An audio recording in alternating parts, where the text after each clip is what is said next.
अस्सलाम वालेकुम जी। Vocabulary series को लेकर चल रहे हैं जी। लफ्ज़ है जी प्रोवोकेटिव। प्रोवोकेटिव कहते हैं किसी को प्रोवोक करना, इश्ताल अंगेज दिलाने वाली चीज़, बात, कोई लम्हा, कुछ इस तरह का जिससे अगले को गुस्सा आ जाए। यस्टरडे इन अ प्रोवोकेटिव वीडियो, कल एक इश्ताल गुस्सा दिलाने वाली एक वीडियो के अंदर on TikTok I attacked about the justice system in Pakistan. मैंने जस्टिस सिस्टम पे अटैक किया कल एक प्रोवोकेटिव वीडियो के अंदर, जिसमें मैंने बताया कि पाकिस्तान का जस्टिस सिस्टम कुछ इतना ज़्यादा अच्छा नहीं है। लफ्ज़ है जी प्रोवेस। प्रोवेस कहते हैं काबिलियत को, ताकत को, हुनर को, किसी भी कैपेबिलिटी ऑफ डूइंग समथिंग। किसी एक काम में आपकी ऐसी महारत जो कि दूसरों पे डोमिनेट कर रही हो, उसको प्रोवेस कहते हैं। आपके एरिया ऑफ इन्फ्लुएंस को कहते हैं प्रोवेस, जो कि आपकी किसी खास एबिलिटी की वजह से हो। India's prowess in IT is unquestionable. भाई इंडिया की जो राइजिंग प्रोवेस होना चाहिए यहाँ पे, rising prowess in IT, India की जो काबिलियत, जो उस अपना लोहा मनवा रहा है, लोहा मनवाना is a right word for this, कि जो अपनी प्रोवेस साबित कर रहा है उसकी वो अनक्वेश्चनेबल है। लफ्ज़ है जी प्रूडेंस। प्रूडेंस कहते हैं दानाई को, अक्ल को, बसीरत को, होशियारी को। अक्सर लोग अपनी जो है ना प्रूडेंस की वजह से काफ़ी ज़्यादा वो क्रिटिसिज्म का शिकार रहते हैं, क्योंकि लोग हमारी सोसाइटी ऐसी है कि अक्लमंद बंदे को इज़्ज़त नहीं मिलती, अक्लमंद बंदे को जलील किया जाता है। इसका सिनोनिम है सगैसिटी, दानाई, होशियारी, फहमो फरासत को कहते हैं। You can rely on the prudence of his decision. अगर आपकी फैमिली का कोई बड़ा बंदा है जो कि दाना है, जिसकी प्रूडेंस वर्थ कंसिडरिंग है, तो उसकी बात पर रिलाई करें। एंड मोस्टली आपके बड़े भाई हो सकते हैं, बड़ी बहन, या वालिदा या वालिद हो सकते हैं, क्योंकि वो आपकी सिचुएशन को अच्छे तरीके से अंडरस्टैंड करते हैं। So always rely the prudence, try to rely the prudence of your family members. लफ्ज़ है जी पल्सेट। पल्सेट कहते हैं, पल से निकला है, ये धड़कने को, नब्ज़ के चलने को, जो दिल के अंदर ये वाली थरथराहट है ना, उसको कहते हैं, उस साउंड को कहते हैं, या उस मोशन को कहते हैं। His heart was pulsating with anxiety. आपको पता है अक्सर ना जब इंटरव्यू होता है तो मेरा दिल तो ऐसे होता है जैसे बाहर ही आने वाला हो गया है, तो बहुत तेज़ी से पल्सेट करता है मेरा जो है ना वो दिल। तो उसका जो दिल था वो बहुत ज़्यादा पल्सेट हो रहा था, that was pulsating with anxiety, परेशानी से कि भाई इंटरव्यू में क्या बनेगा। लफ्ज़ है जी पंक्टिलियस। पंक्टिलियस कहते हैं दुरुस्त को, ठीक को, जो कि अप्रोप्रिएट होता है। ठीक है, जो रस्म परस्त बंदा होता है ना, मतलब ये जो अकॉर्डिंग टू द रस्मो रिवाज एंड द लाइफ प्रोटोकॉल चलता है, उसको पंक्टिलियस कहते हैं। आमतौर पे कुछ लोग होते हैं पंक्टिलियस जो कि बड़े रेगुलर से होते हैं, वो पंक्टिलियस होते हैं। जो रेबल मेरी तरह के होते हैं ना, जो पढ़ने वढ़ने के नहीं होते, वो पंक्टिलियस नहीं होते।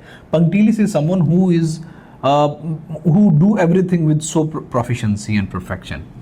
Sir Bilal Pasha was the most punctilious person I have ever met. बहुत यार रेगुलर, बहुत पंक्चुअल बंदे थे वो, बहुत।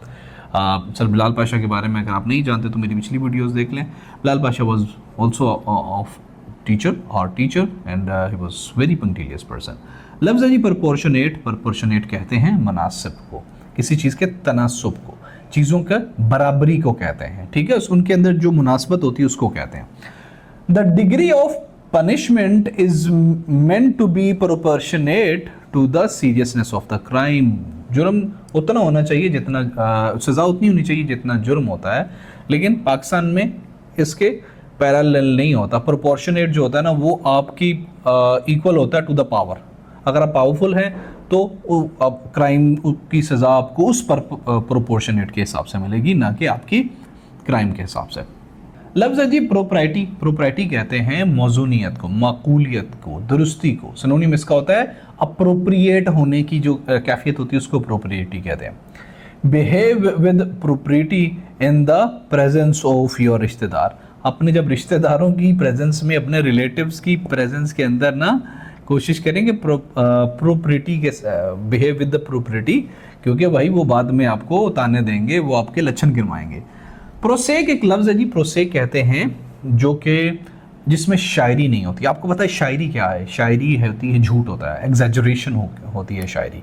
तो प्रोसेक कहते हैं गैर शायराना किसी बात को। मतलब अगर आप अपनी बीवी को नहीं ये कहोगे कि तुम्हारी झील सी आंखें हैं, तो वो शायरी होगी। अगर ये कहेंगे ना यार तुम्हारी आंखों में गिड्ढे हैं, तो that will not you know that गिटे एंड वुड बी समथिंग, तुम्हारी यार आंखें कैसी हैं, तो that would प्रोसेक।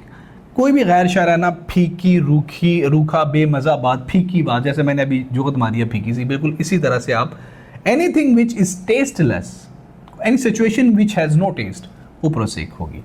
The lecture was spoiled by my prosaic dialogues, जो लेक्चर था ना वो स्पॉइल हो गया मेरे प्रोसेक, मेरे फीके डायलॉग की वजह से। ये पूरे की पूरी मेरे आज की वीडियो की प्रोसेक हो गई है। लफ्ज़ है जी प्रोस्क्राइब। दोस्तों ये अक्सर आ जाता है पेयर ऑफ वर्ड्स में। प्रिस्क्राइब होता है किसी चीज़ को कोई चीज़ तजवीज़ करना, भाई तुमने ये काम करना है, और प्रोस्क्राइब होता है कोई चीज़ जिससे किसी को रोकना, भाई तुमने ये नहीं करना, फलाना काम तुमने तर्क करना है, ममनुआ, मौत की सजा, जिला वतन को भी प्रोस्क्राइब, इसको प्रोस्क्राइब कर दो, जिला वतन कर दो, ठीक है। तो ये मोस्टली ये प्रोस्क्राइब तर्क करने छोड़ देने से मुताल्लिक है। In athletics the use of proscribe drugs are illegal. ममनुआ अगर आप कोई भी ड्रग लेंगे जिससे आपकी ताकत बढ़ जाएगी तो ये इलीगल है। लफ्ज़ है जी प्रोस्पेक्टस। प्रोस्पेक्टस कहते हैं किताबचे को, क्वाइफनामे को। आपको पता है जब आपने मैट्रिक किया तो दाखिले लेने के लिए आपको अलग अलग जगहों के प्रोस्पेक्टस लेने पड़े, उनको प्रोस्पेक्टस कहते हैं। जब आप जीसी में दाखिला लेते हैं, किसी भी यूनिवर्सिटी में दाखिला लेते हैं, पहले आप प्रोस्पेक्टस लेके आते हैं, उसका वो सारा पढ़ते हैं, सिनारियो पढ़ते हैं, उस सब के अंदर किताबचे के अंदर वहाँ के प्रोटोकॉल्स लिखे होते हैं, सो उसको कहते हैं। The prospectus of GC is very impressive. GC का प्रोस्पेक्टस बहुत इंप्रेसिव है।